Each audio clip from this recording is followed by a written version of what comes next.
क्या बताएंगे आपने जो अभी ऑपरेशन किया है और आपके हॉस्पिटल में किस स्कीम के थ्रू कैंसर के ट्रीटमेंट होते हैं?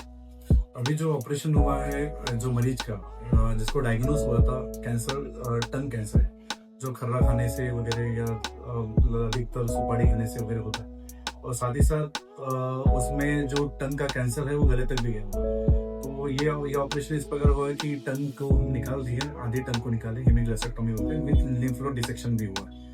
और ये ऑपरेशन महात्मा ज्योतिराव फुले जन आरोग्य योजना के अंतर्गत हुआ है।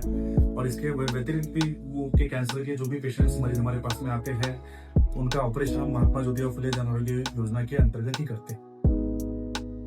सर क्या बताएंगे जो केमो है लोग उनसे डर रहे, उस चीज से डर रहे हैं, उसके बारे में आप क्या बताएंगे?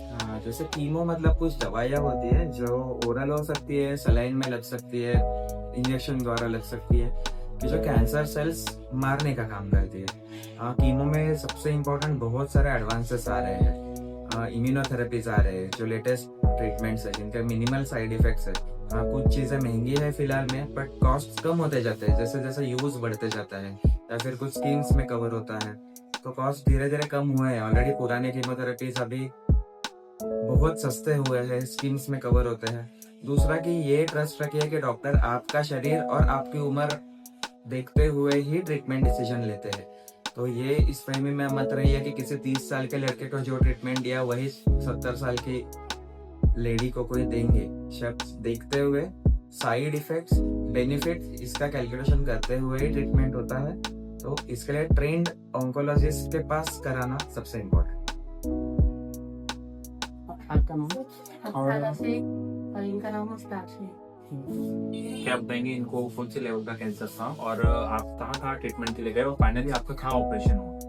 इनको तो जबान में था कैंसर। अब हम लोग नागपुर तो बहुत घूमे, हम लोग 2-2.5 महीने से नागपुर में एम्स हॉस्पिटल में बहुत घूमे थे। ट्रीटमेंट चालू था पर डॉक्टर लोगों ने बोल दिए थे कि अभी बेड खाली नहीं है, 3 महीने के बाद में आपका ऑपरेशन होगा और 3 महीने तक के रास्ता भी मत देखना, तो ज्यादा हो जाएगा। फिर हम बहुत परेशान थे। फिर हमको परवेज भाई उन्होंने यहाँ का पता बताया ब्राह्मणकर हॉस्पिटल का। फिर हम यहाँ पर आए, फिर इनका ऑपरेशन हुआ, फिर अभी बहुत ठीक है। ये ऑपरेशन के लिए आपको पैसे लगे थे स्कीम? जी नहीं, स्कीम में हुआ, महात्मा लक्ष्मीबाई कुंडी। ब्राह्मणकर हॉस्पिटल में एक सेकेंडरी कैंसर सेंटर चलाएंगे, जहाँ पे हम होम्योपैथी से कैंसर पेशेंट को ठीक करने की कोशिश करते हैं।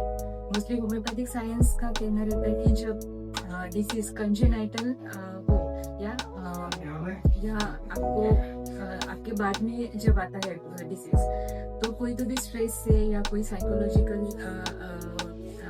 अफ्लिक्शन से जब ऐसी बीमारी आती है तो होम्योपैथी का काम रहता है कि पेशेंट को एंटी स्ट्रेस देके उसके ऊपर जो बीमारी आती है जैसे कैंसर जैसी उसको पैलिएट करे, या फिर कोई कोई पेशेंट को कीमो के साइड इफेक्ट्स होते हैं तो अगर हम वहाँ पे होम्योपैथी इंट्रोड्यूस करते हैं तो कीमो का टॉलरेंस बढ़ जाता है, साइड इफेक्ट्स कम होते हैं।